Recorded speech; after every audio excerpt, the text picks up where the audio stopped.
લોકો અનેક અનેક દેવી દેવતાઓના ઉપાસક હોય, પણ આ પંડિત રાજ જગન્નાથ માં ગંગાના ઉપાસક હતા. કોઈ સગુણની ઉપાસના કરે, કોઈ નિર્ગુણની ઉપાસના કરે. આમણે ગંગાની ઉપાસના કરી. એક કથા છે એવી કે માં ગંગાની ઉપાસના કરતા કરતા કરતા એક એવું સ્થાન પ્રાપ્ત થયું, એવી એક ગરિમા પ્રાપ્ત થઈ ગઈ, એક એવી ઊંચાઈ પ્રાપ્ત થઈ. અને પોતાને આ દુનિયા તમને ઊંચાઈ આપે ને એ તો ક્યારેક લઈ લેશે, પણ તમને પોતાનાથી જે ઊંચાઈ મળે છે ને એ પછી કોઈ લઈ નહીં શકે. તમને પોતાનાથી ઊંચાઈ મળવી જોઈએ.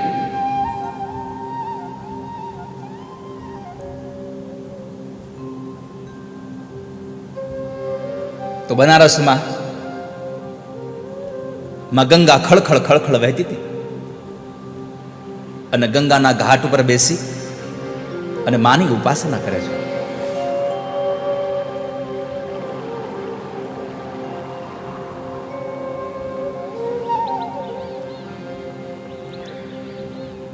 રોજ ગંગાજીમાં સ્નાન કરવા જાય, અને ભાગ્યમાં હોય અને ગંગાજીનું સ્નાન મળે. હું આવતા વેત કહેતો તો ગુરુજીયાને કે કાલ અમે આવ્યા ત્યારે અહીંયા બે કાંઠે પાછળનો અહીંયા ગંગાજી જતી હતી, અત્યારે બંધ થઈ ગઈ. બોલો લ્યો, હવે આવશે કે નહીં? અહીંયા આવશે તો સારું, નહીં તો આપણે જ્યારે ભાદરવા મહિનામાં અહીંયા આવ્યા ત્યારે ગંગાજી અહીંયા તો હોય જ નહીં, આપણે હરકી પોડી જ જવાનું.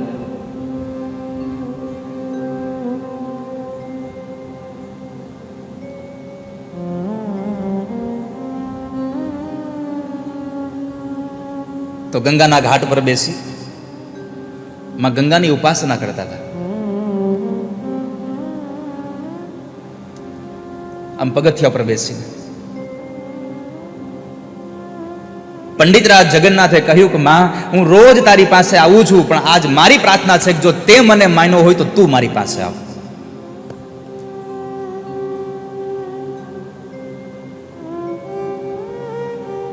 આજ હું તારી પાસે નહીં આવું, આજે તું મારી પાસે આવ.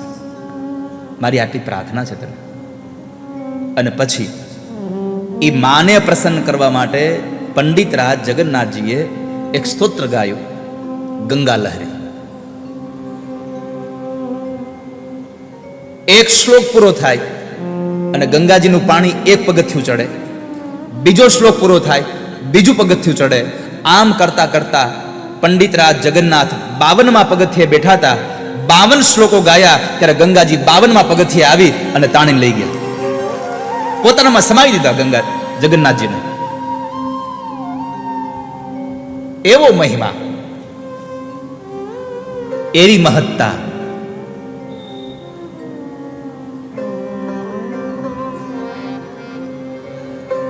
અને ઈ ગંગાના ઘાટે આપણે બેઠા છીએ, એ આપણું પરમ સૌભાગ્ય છે વાલા ભક્તજનો.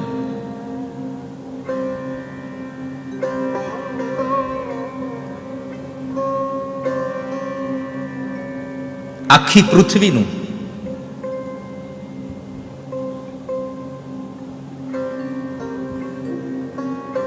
એવું પરમ સૌભાગ્ય છે કે જ્યાં આપણને માં ગંગા મળી છે.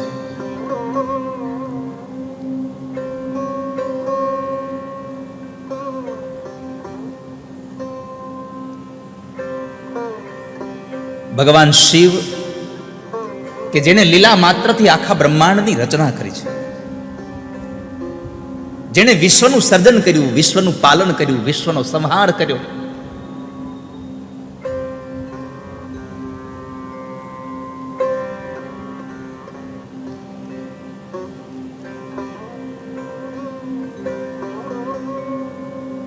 પણ માં, મને એટલી ખબર છે કે ભગવાન શિવના ઐશ્વર્ય કરતા પણ ચડિયાતું ઐશ્વર્ય કોઈનું હોય તો હે માં ગંગા તારું છે.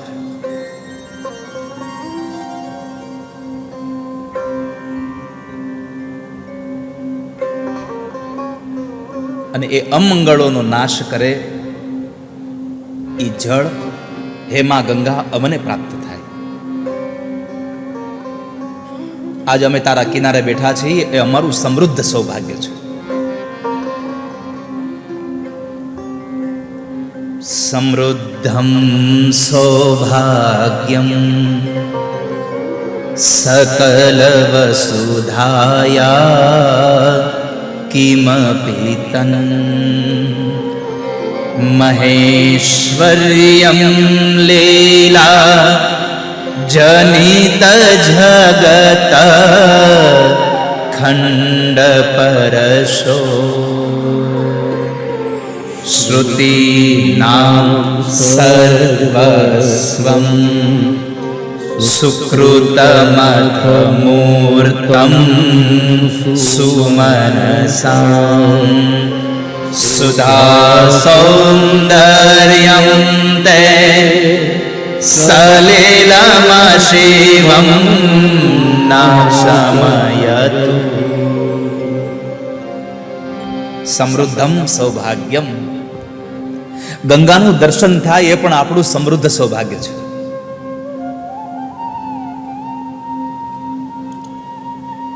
કેમ? તો કહે છે આ ગંગા પાપ નાશિની છે.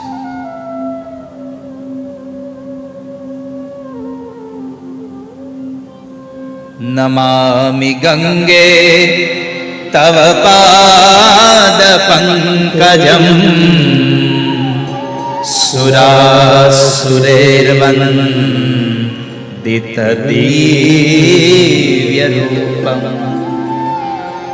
માં, દેવતાઓ તારી ઉપાસના કરે છે. સુરાસુરૈર્વંદિત દિવ્ય રૂપમ. તારા દિવ્ય રૂપની ઉપાસના આ સંસારના દેવો પણ કરે છે.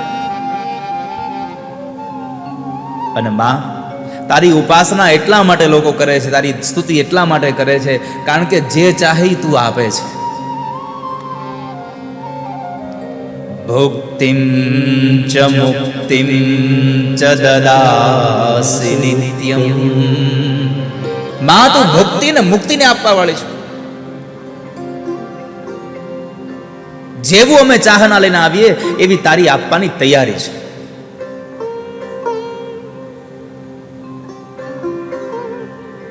તું બધું જ આપવા માટે તૈયાર છું માં.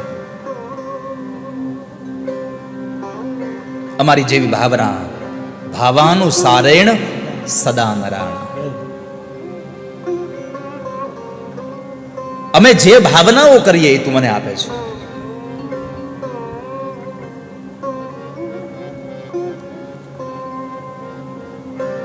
તારી અંદર જે કઈ વસ્તુ પડે એની મુક્તિ થઈ જાય, એ ચાહે જડ હોય ચાહે ચેતન હોય.